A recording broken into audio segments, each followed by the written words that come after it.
Welcome to the Contributors Corner, where Michael Sakuro from Spark Financial and I shed a spotlight into topics that could impact your portfolios and topics that build a bridge between unsuspected sectors. Michael, hello. Hola, all the greetings. Welcome back. I know that you were off saving portfolios when we last filmed our last podcast, so welcome back. Thank you for having me. Really excited about today's conversation. Yeah, this week we're talking about AI and where to even begin with this. Now, we are also joined by Mr. Neil Singh himself. Now, Neil is a business leader with 20 plus years of experience in marketing, technology, and business transformations. He has guided companies from startups to public enterprises, partnering with CEOs to drive innovation, competitive positioning, and growth. And on top of all of that, Neil is also the co-founder and growth strategist, marketing advisor, and fractional leader of Tropoli. Whew, that's a mouthful. Neil, all this while still keeping up with the Kardashians. Tell us, how do you do it? Inside joke. Yeah, so my girlfriend watches that. I just pretend to watch it with headphones in. Sure.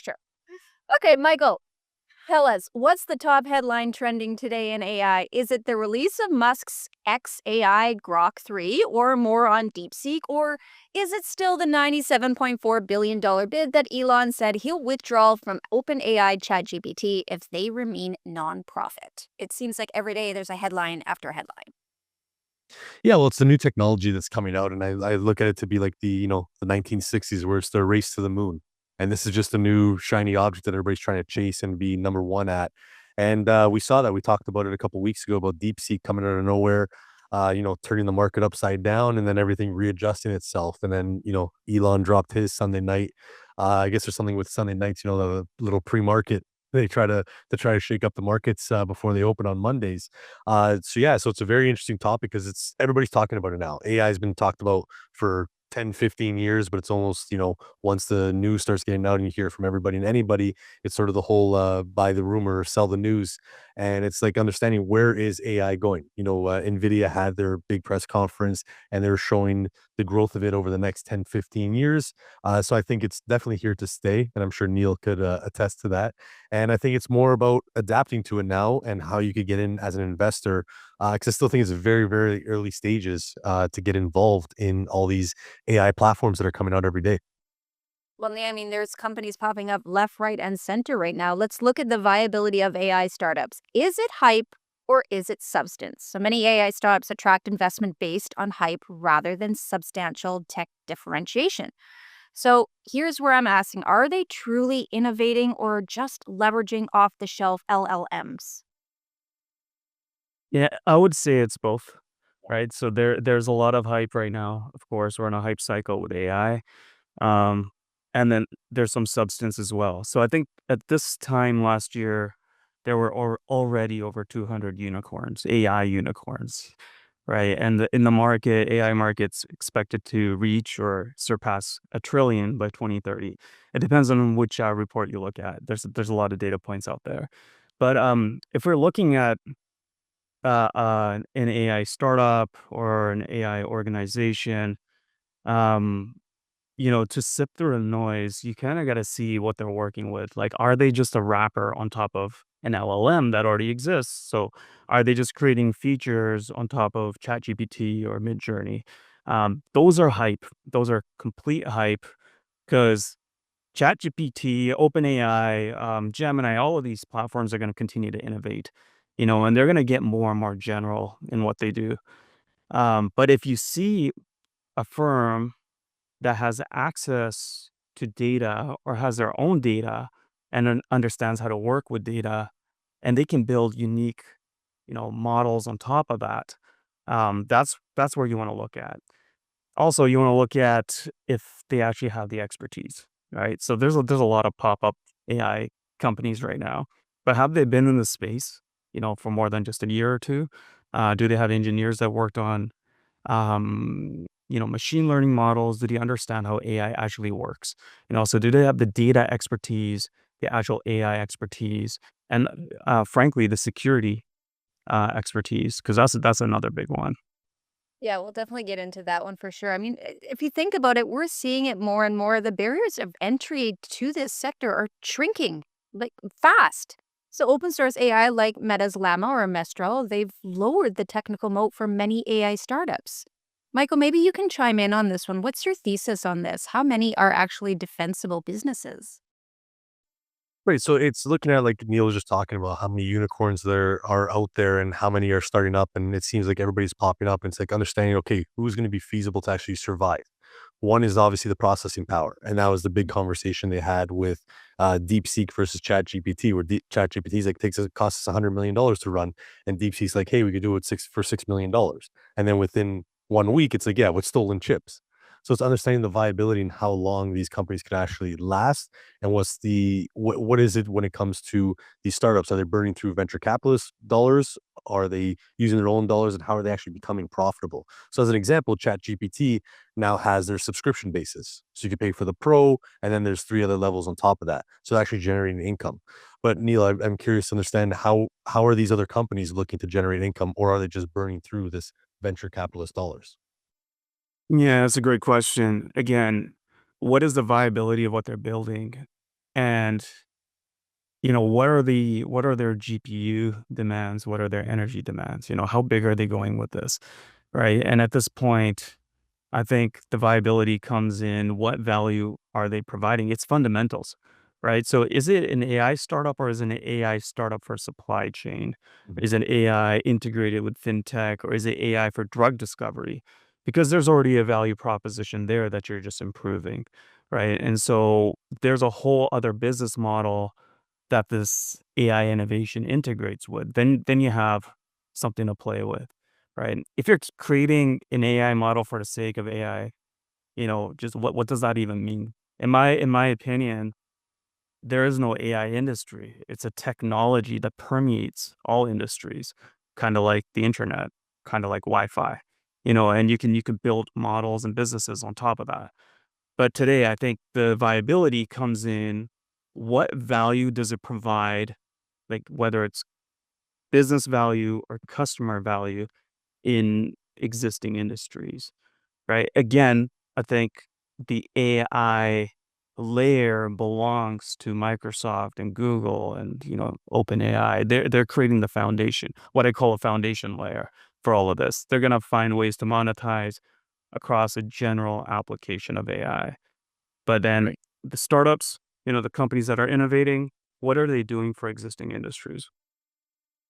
Yeah, no, that's a great point. And a lot of the time too, I think that's where the misconception is with AI is that again, it's nothing new. It's how are they just adapting and changing to the industries? Because if you look at it, early 2010s, I believe it was, is when Siri came out. That's considered AI. It's something you're able to press a button and ask it to do something for you on the phone. Now it's way more advanced where you have your open AIs and deep seeks where they can create documents and presentations and videos and imagery for you. But I think that's where investors need to understand is that this has already been around. It's just now perfecting it. And to your point, it's not its own industry. It's just a technology industry, and it's just growing and being perfected. Just like the cell phone was a big clunky box in the 80s, and now it's a smartphone that fits in your hand. That's as powerful as a computer.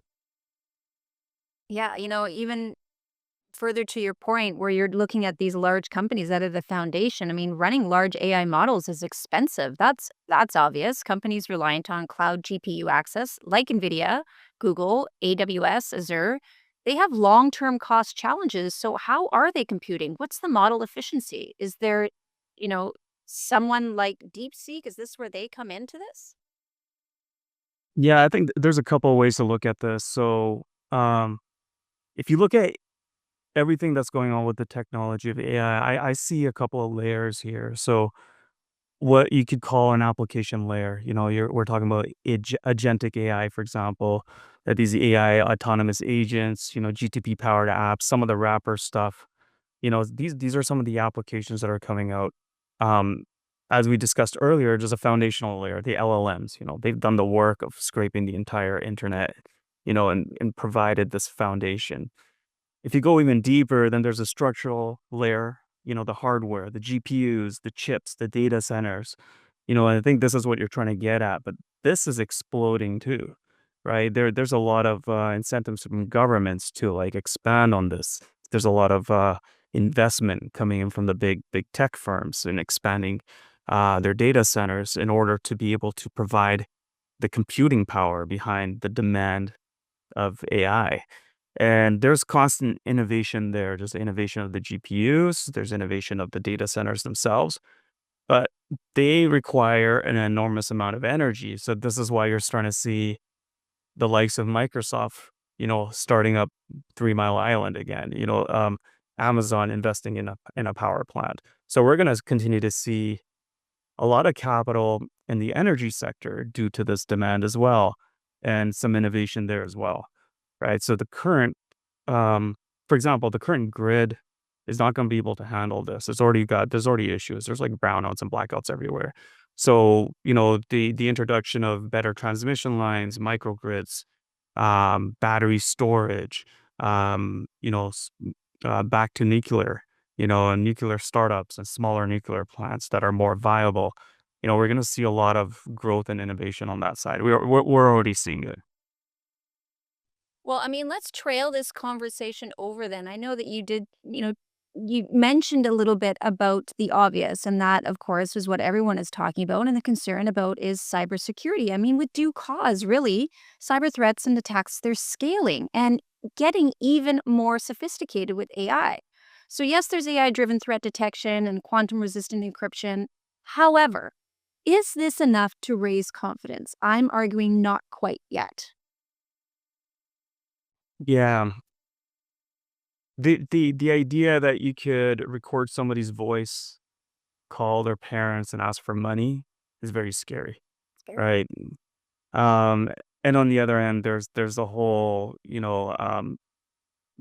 using Eminem's voice at your concert and creating a whole song, based on his likeness, right? So I think we're gonna see, and in my opinion, identity management's gonna get more and more important. Rights management's gonna get more and more important, um, as it relates to generative AI. What I mean by that is, if there is the likeness of a brand or a celebrity, how do we how do they track that? How do they track the use of their likeness, the copying, somebody ripping them off, or just a fan? Um, we've been here before, for example, on YouTube. There were fans that were uploading NBA content and monetizing it. So then a rights management piece came in to be able to detect and claim that content and put the control back into the brands. In this world, it's a little bit trickier because it's explosive, and anybody can kind of copy off somebody else's likeness or brand. So, in my opinion, I think there needs to be something in the form of, perhaps, again, going back to blockchain technology. Crypto has become, there's a lot of innovation there. It's not as hypey as it was a couple of years ago. It's starting to crystallize. Um, but using that technology to be able to mint, your identity, your likeness, and the ability to license it out or to protect it, I think we might see some innovation on that side that will couple with, where Gen AI is headed. Well, Michael, I mean, on the investor side too, how are you navigating through all of that? Yeah, so the one comment I was gonna make is, especially being as a business owner, funny enough, this morning, I saw on Instagram, it was a meme of somebody, it's like, just uploaded 10 gigabytes of company data to have ChatGPT write an email for me. And as much as it's funny, it's concerning as well, because now companies need to rewrite their policies, rules, and handbooks, because the issue is like, where is this being stored after? If someone's taking, let's say, we'll go back to the investor piece. We want to do an email blast to investors and say, okay, upload all the investors' information and say, hey, Chat GPT or DeepSeek, give me a write up on X, Y, and Z for my investor. What worries me as a business owner is like, we fight so hard for cybersecurity. I got firewalls in place, everything in place, and then you're just throwing it right back out there to a domain that Yeah. you don't know who really owns it, like OpenAI and whatnot. You know who owns it, but let's look at TikTok. The US had a huge issue because it's a Chinese-owned, technology company, and that's what I feel the worry is with cybersecurity when it comes to, again, the ever-growing technology behind it. It's sort of like crypto. Crypto came out, everybody adapted to it as best as they can, and now there's security measures in place. A couple of years ago, they shut down Binance in Canada, they put KYCs in place, all that, but it was too late, it was after the fact. And that's what my concern is right now, is looking at AI where it's, again, it's a huge pro for a lot of companies, a lot of efficiency, we were talking about it before when we got on the call, but what are the security measures in place that these companies are actually instilling into these AI companies to ensure that they're protecting the data, or there's specific encryption that's being, precautions that are being taken place? As a business owner as well, how are you knowing what's real, what's not real? Everything is can be run through ChatGPT. Anything can be created right now. Yeah, it's a great point. So, the more sophisticated enterprises have been using AI already. They're sophisticated in their data management, their security protocols. But I think now the question is, and the risk is, okay, you got these LLMs, you have these startups and mid-sized companies that might not be as sophisticated in their data management, and they're taking proprietary information from their own organization, their customer information, uploading it to these LLMs. What happens with that? What's the security issues with that? Well, the one thing I love that DeepSeek did in their disruption is their open source model, right? So meaning you can actually take their source code and download it onto something local, onto your computer, onto your phone. Eventually, I think there's a term for it, edge AI, where the models are going to be put directly onto your device, and you can work with it in a closed environment, in a protected environment. Um, I think this is going to go towards small language models, right? So it's LLMs or SLMs, if you will, that are trained on your own data set that are protected within the confines of your own organization, but then being able to provide that innovation that, the large language models do, but far more geared and focused on to your value and what you need in your organization. So, um, it is the Wild West right now. We'll see that take shape. I'm sure there's tons of security protocols being breached right now because of the accessibility of these tools. But I do think that's where it's going to head. So one of the sectors too that will probably optimize a lot from this is the supply chain sector. It's definitely enabled by AI. It's definitely reducing inefficiencies via real-time logistics and what else? Predictive inventory management, auto anonymous warehousing. Look at Tesla and Amazon as examples. Do we foresee this market becoming fully AI driven in the next 5 to 10 years? Yeah, well, what you just mentioned has already been happening for years, right? It's not necessarily Gen AI. It's the foundations of an AI model that learns from a well of data and patterns, and then creates predictions, and predictive models. I think, yeah, we're gonna get better and better at this. I think there's gonna be more automation. And um, what we are talking about earlier, if it's a repeatable task and it's safe to repeat it over and over, I think we're gonna see more of that becoming automated. Michael, are you using Yeah, I this more and more in your business as well? Yeah, absolutely. I totally agree. And we're using that more and more in our businesses. Again, it's looking at these mundane tasks that take a lot of time, that can be done, by an AI bot. And like we talked about before, it's for business owners not to look at how can I eliminate employees. It's how can I better the work quality for my employees, but also better their time and use. I have a lot of really smart people that work for us here, and they spend a lot of time with mundane tasks, collecting documents, piecing it together, what's missing. Okay, pull out this number from here, and you could have a product, an AI product that runs that for you. And again, I think it should be looked at, to anybody that's listening or anybody that's scared of AI, is that it should be as a betterment to your work life management instead of losing your job. And we'll use an example as like a car assembly line.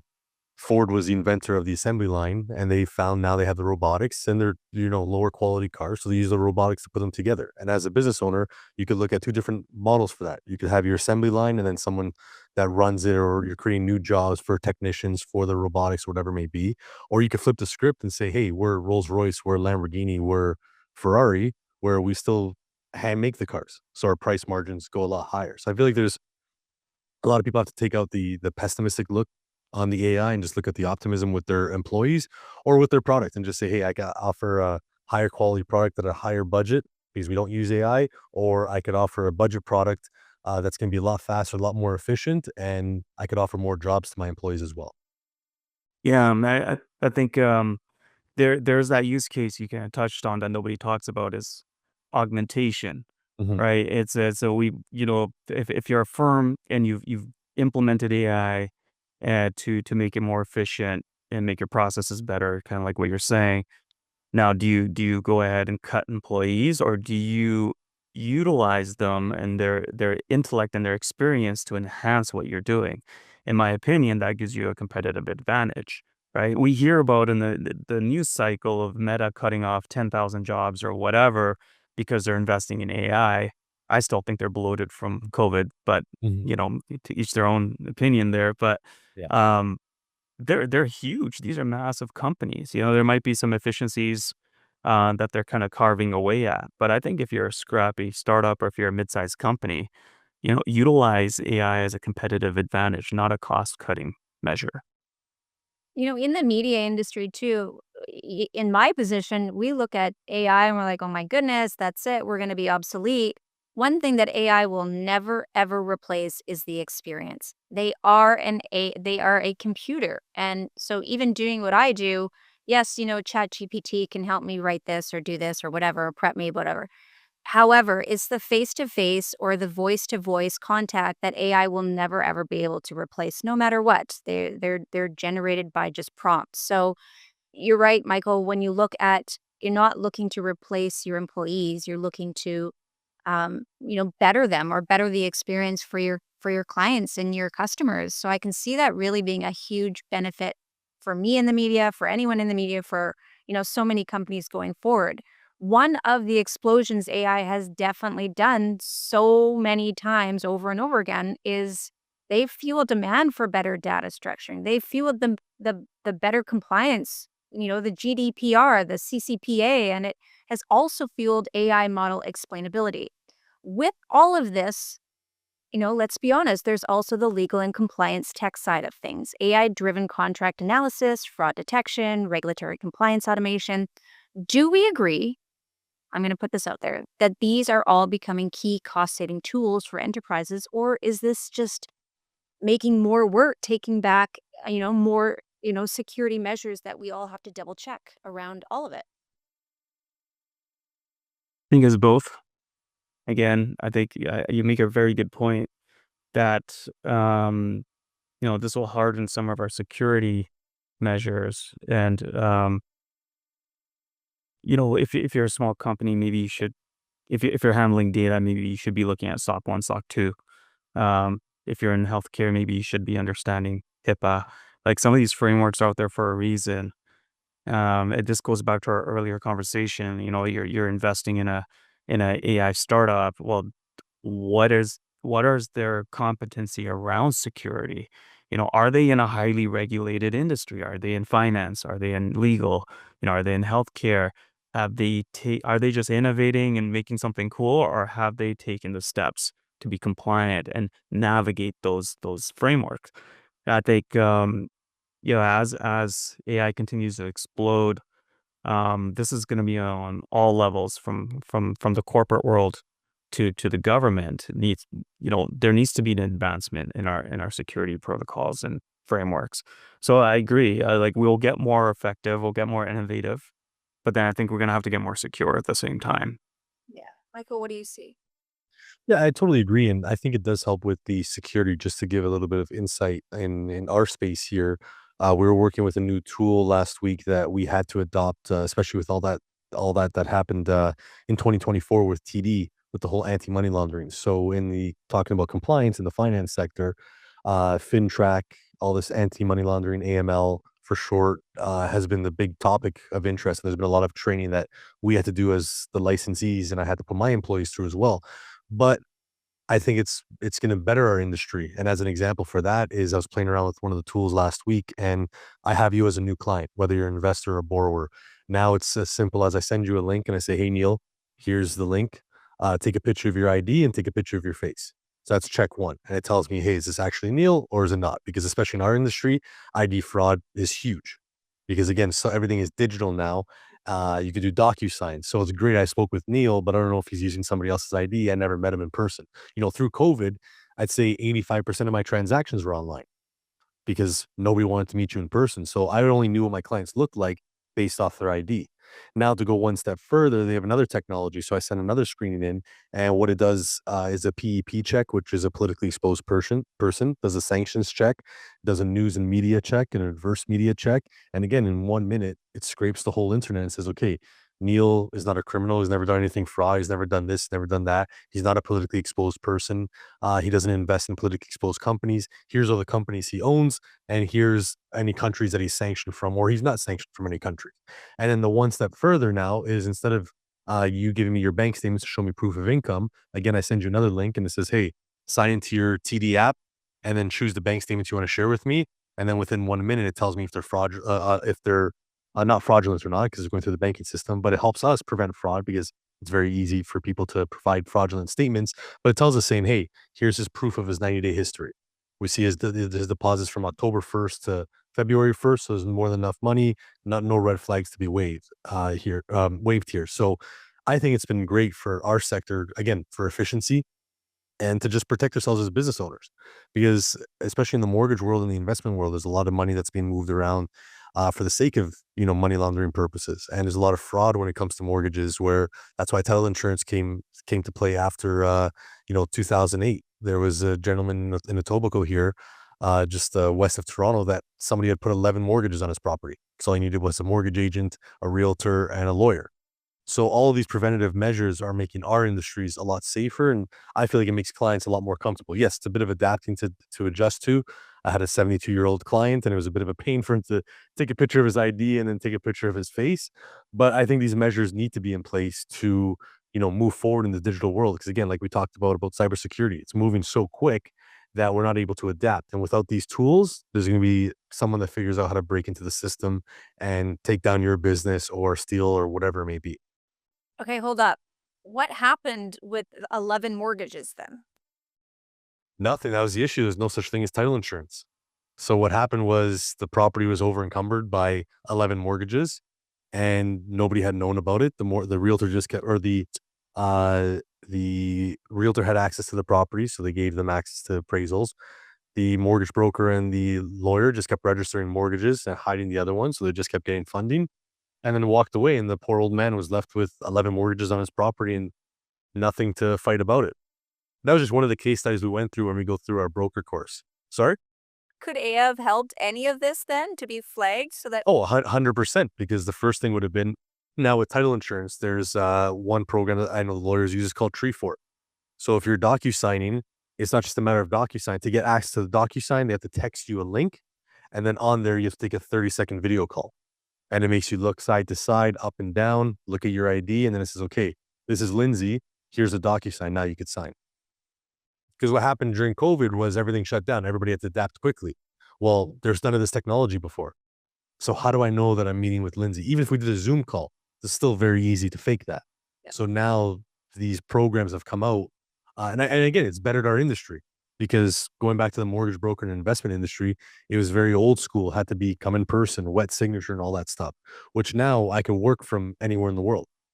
Yesterday, I had 4 calls with 4 different investors, and 2 of them were out of province, but it was great. We were able to have a conversation. They agreed to the investment. I sent everything via DocuSign, sent the ID scanner, and they're gonna be invested by Friday, Wow. whereas you couldn't do that before. And that's where it's like that was sort of the benefits out of COVID. It was a sort of advanced this technology, I feel, a lot faster due to these cybersecurity issues. Totally. I feel like the whole world is like pre-COVID or post-COVID. That's Yeah.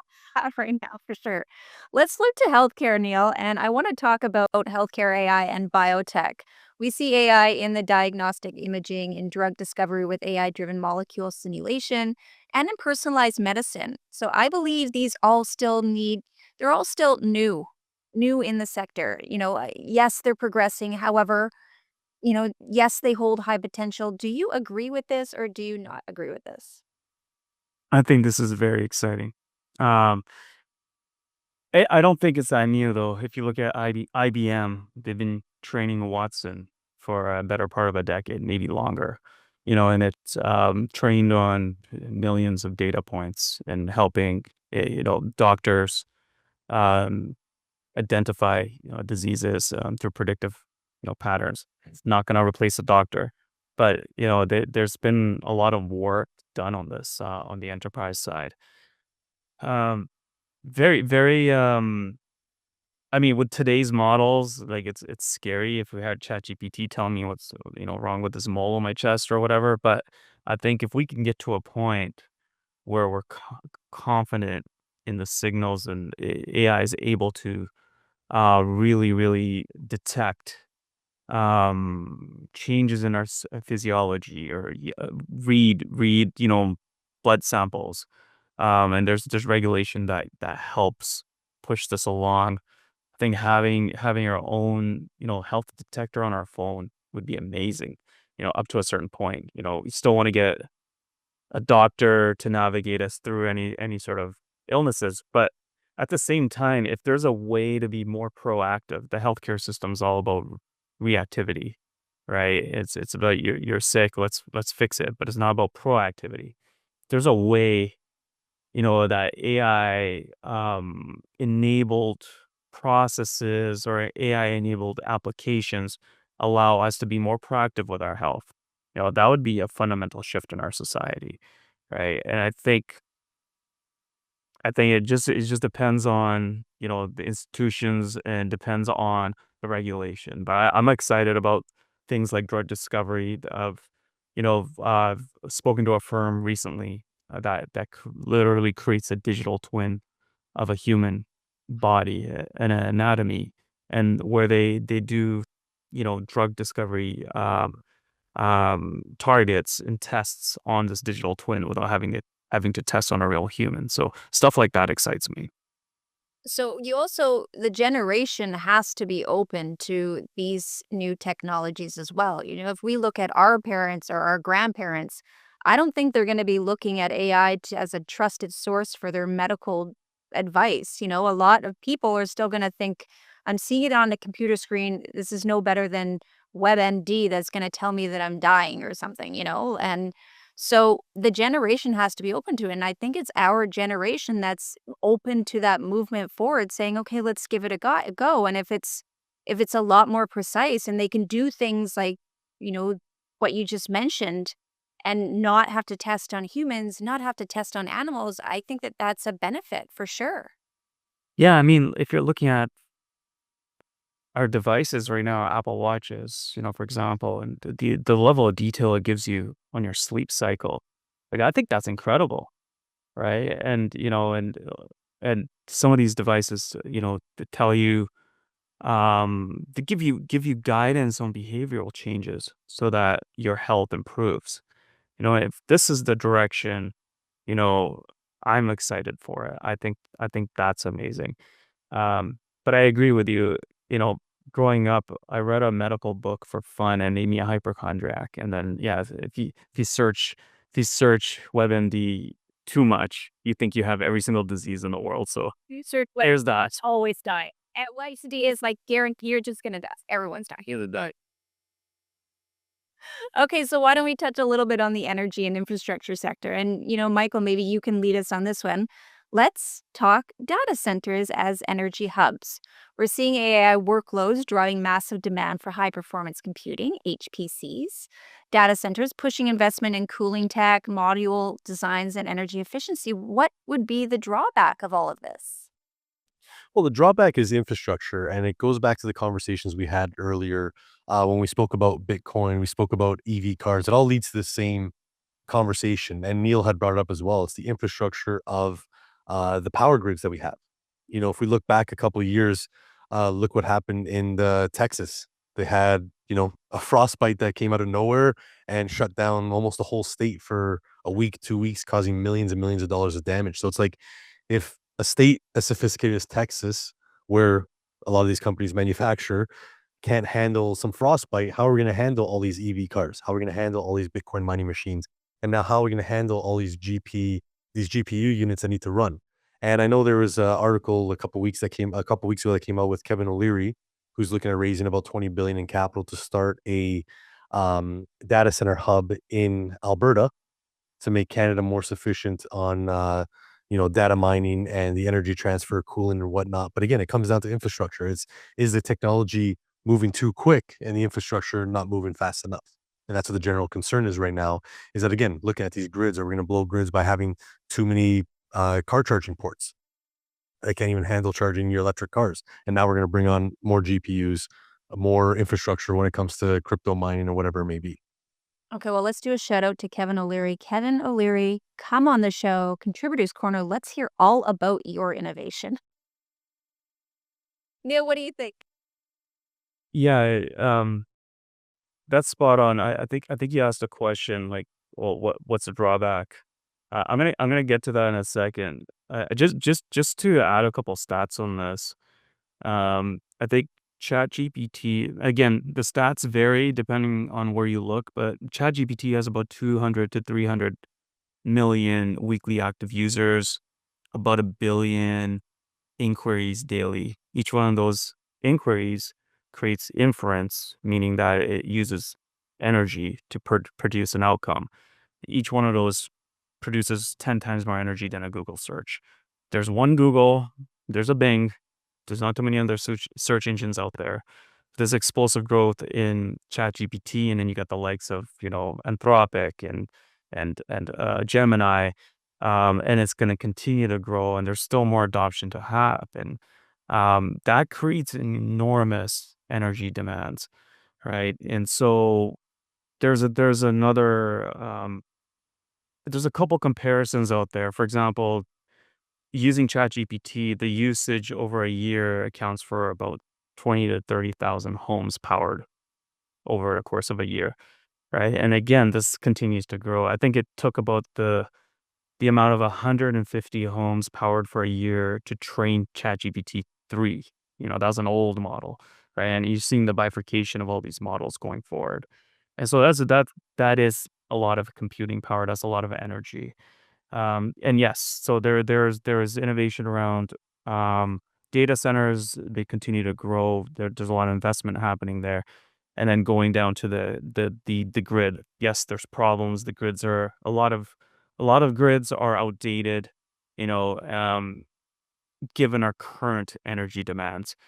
So there is going to continue to be innovation there. Now, what could be the drawback if the demand for AI drops? For some reason, there's some sort of um, saturation point, and it doesn't continue to grow, or if it drops, or there's a massive efficiency in energy and compute power, then perhaps there's going to be a stabilizing effect. I still believe, though, on the energy side, there's going to continue to be a growth and innovation there. Like you touched on a few things. Adoption of EVs. There's climate change, the population growth. There's other technologies, blockchain, crypto, all of that. That's going to continue to put demand on the grid. Yeah, I mean, there's definitely a demand for stable, high density power sources, and even investments in small modular reactors and AI managed microgrids. They're all increasing. What about renewable energy? How is wind and solar, as well as power grid stabilization for renewables, being integrated? See, I think this is where we need to talk more about battery technology. Um, Battery powered storage will help with the intermittency, I can't say that word, intermittent nature of these renewables of wind and solar and hydro. So the ability to store this energy and disperse it as needed will make that more valuable. It'll make it more viable. It'll make it more consistent. When there's no sun out or the wind's not blowing. In addition to that, right now the energy grid is always on. So wherever the energy is coming from, coal or hydro or whatever, it's constantly pushing into our grid, whether we need it or not. Having inserting a battery storage solution in between that gives control over the collection and the dispersing the energy throughout the grid, and makes it a lot more viable. In the sense when if there's a brownout or a blackout, like you mentioned in Texas, being able to use store energy and bring it back to the grid and get it lit up again.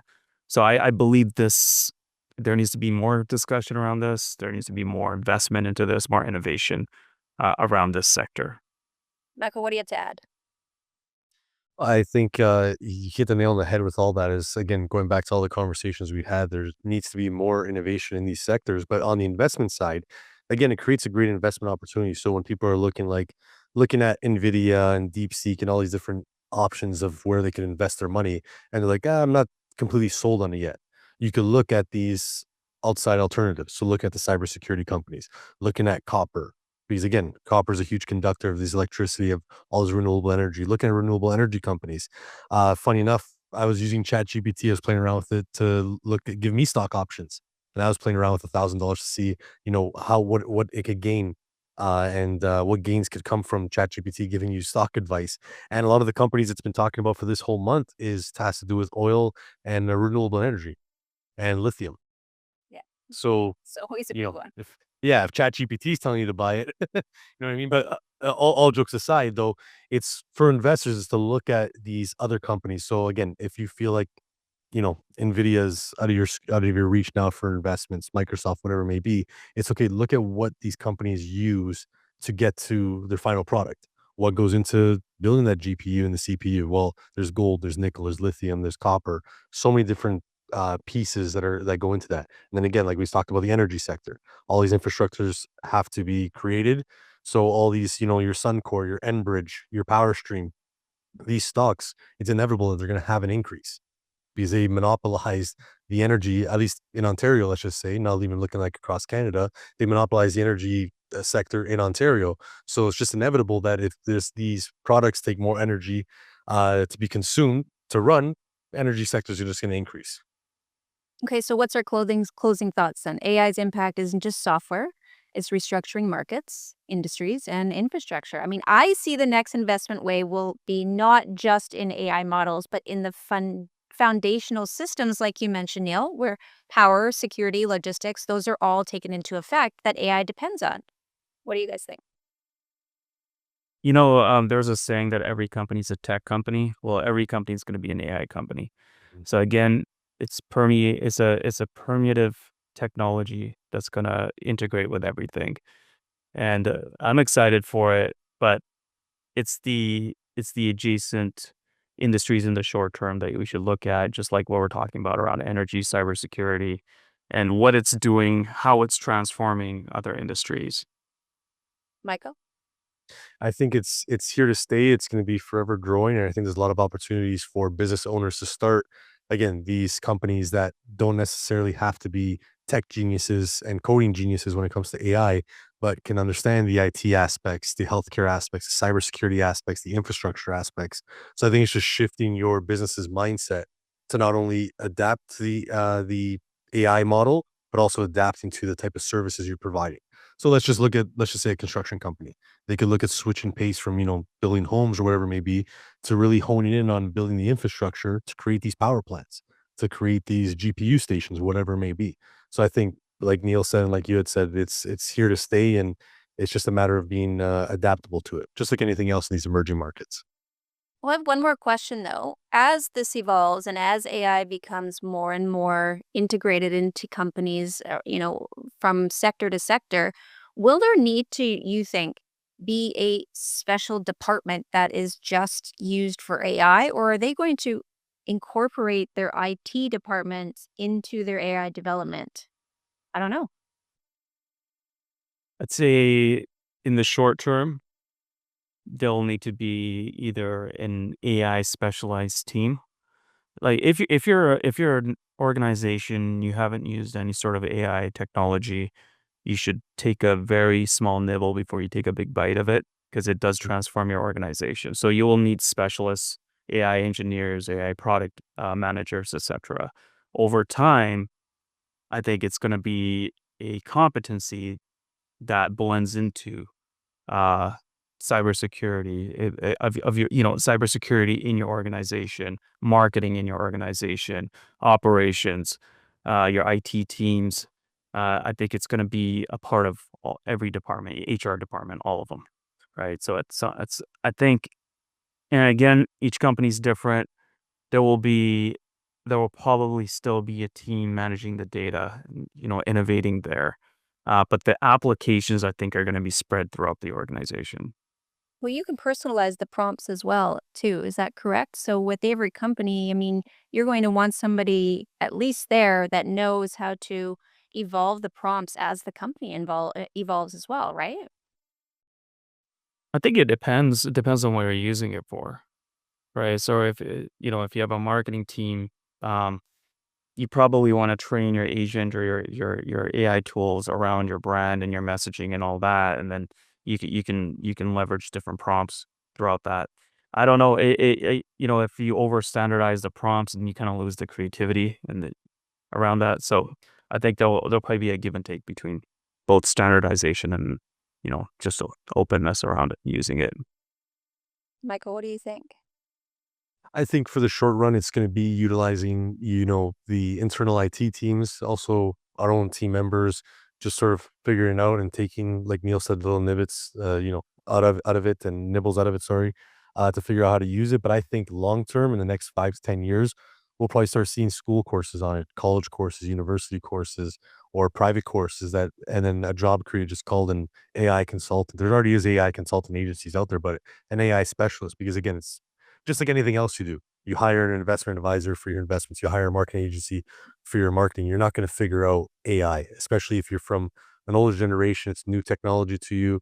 There's hundreds of hours of learning that needs to go behind it. It's not something that should be taken lightly. And I think a specialist is always needed in play, especially in the AI field. Well, as always, these conversations are packed full of useful knowledge for your portfolio decisions. And remember, these are the opinions of our own with vested interests in particular assets and companies. So always be sure to speak with your financial advisor and know your own risk tolerance. Gentlemen, what a blast, Neil. Let's definitely have you back soon. Would love to. Thanks for having me. That's it for this episode. Join Michael and I next time as we continue to unveil the evolving world of investment insights and sector education. We'll see you next time.